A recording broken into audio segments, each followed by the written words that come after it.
hey, hey, wake up. Hey, hey, wake up.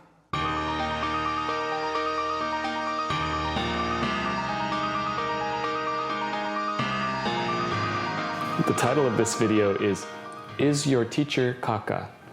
Now that is a joke.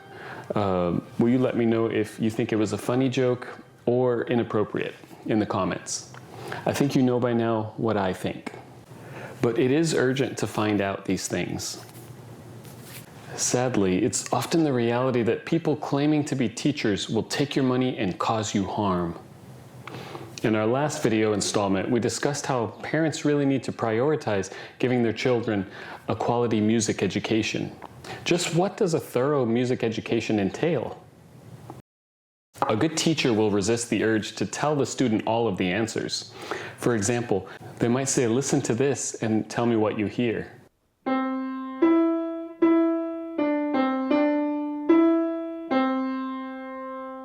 Do you hear any skips? How many?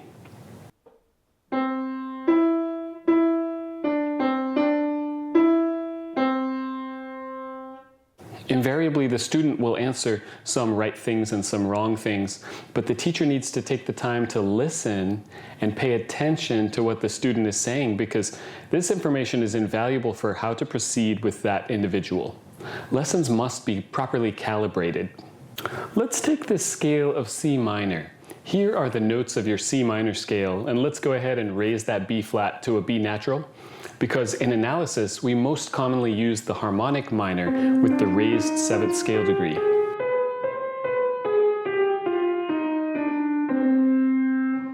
Here are the chords of C minor. 1 is minor, 2 is diminished, 3 is augmented because of the B natural, 4 is minor, 5 is major because of the B natural, 6 is major, 7 is diminished because of the B natural.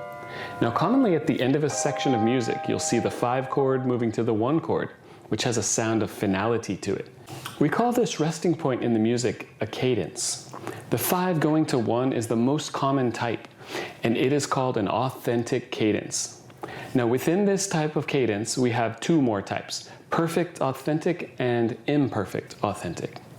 Perfect authentic cadence, abbreviated PAC, is a very strong and final sounding cadence. It happens when the dominant chord resolves to the tonic chord. Both chords are in root position, and the tonic note is in the soprano voice at the very end. Imperfect authentic cadence, abbreviated IAC, is still a 5-to-1 cadence, but it's weaker because it doesn't meet all of the conditions of a perfect. For example, one or both chords isn't in root position, or the soprano voice doesn't end on the tonic note. Think of perfect authentic cadence as the strongest "the end," while imperfect is more of a softer ending, or a comma instead of a period. Let's take this piece from Star Wars, "May the Force be with you." A good teacher will help the student to think harmonically and develop that instinct for fleshing out a harmony. Develop more harmonic awareness. For example, knowing that this entire first line is all C minor harmony, with the exception of this one supertonic, the D diminished. This is a sign that your music education is working for you. If your education has been rigorous, your neural network is thorough, in-depth, and detailed. When you play music now, your brain lights up more. It makes more connections, which means you play with more security and confidence and understanding.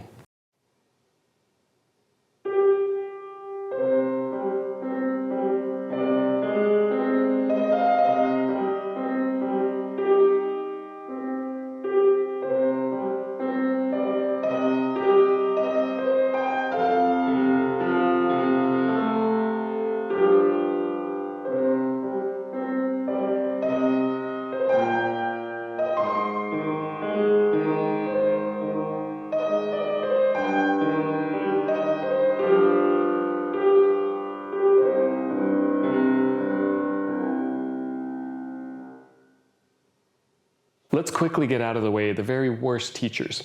If your teacher does any of these things, get rid of them immediately.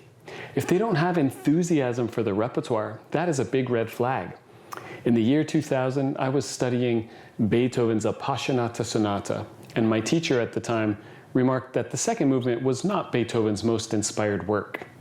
I think the truth was that he didn't fully understand the music himself, and therefore he did not have the ability to appreciate the inspired structure. He couldn't see the hidden value. Also, if your teacher does not appear interested or attentive during the lesson, or if they aren't able to explain things very well, that's another red flag.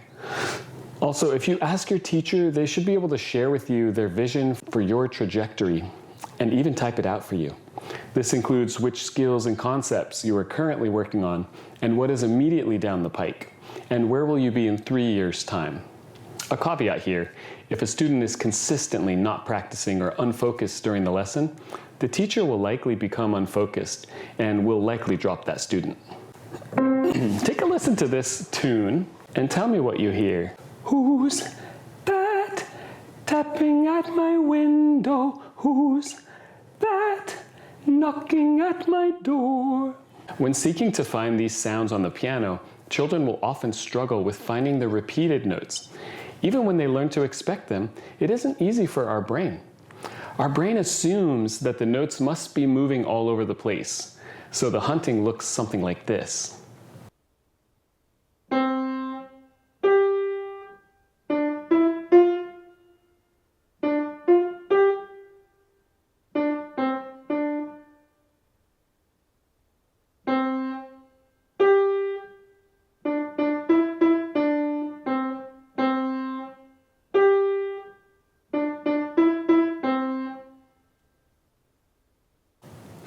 Our brain must learn that music follows a tight contour, and when there are exceptions, they really stand out. Repeated notes tend to surprise our brain, but it doesn't take long to learn to listen for them. If the student hears this tune and says, well, it begins with the interval of a third, then you know that their perception is a little off, which is perfectly natural and common. So then the teacher could say, a third is not as far as you think. A third sounds more like a doorbell. Ding dong. Ding dong. Then at the next lesson, the teacher provides opportunities for correction and review. Let's take a look at an exercise from Mikrokosmos. A good teacher will make a connection between singing and playing.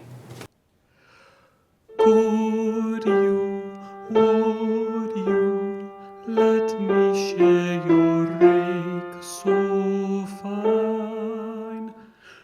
No, sir. Go, sir, don't you know this rake is mine?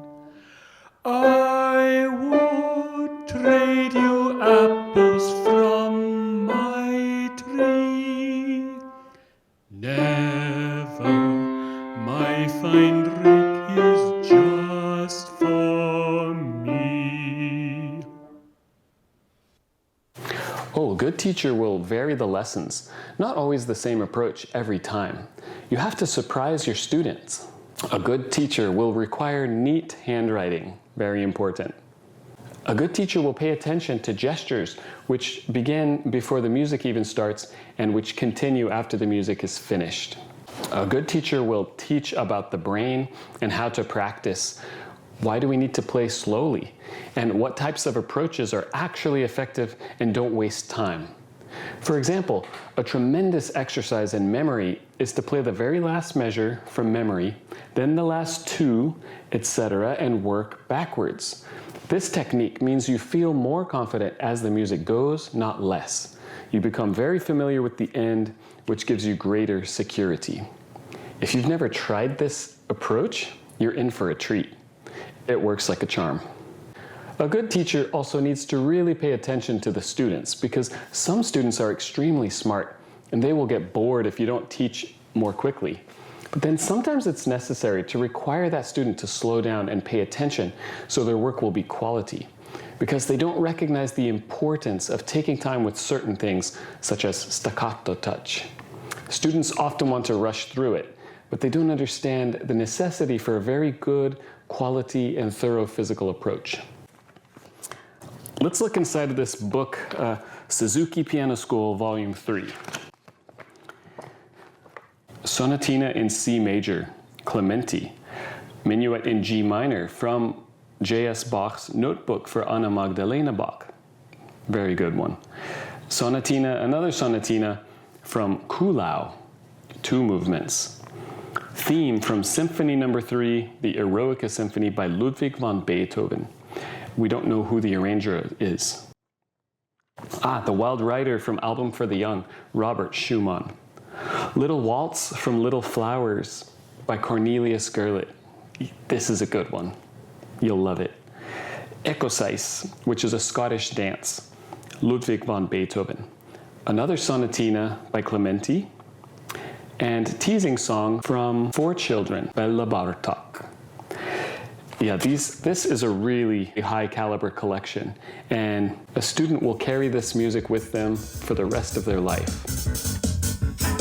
Not so mute. I'm just a string of shells. I'm no mute. Just used to speak too soon. Keep your talk. If you hoover me, my hate. Keep your shrieks. I'm all ears to myself.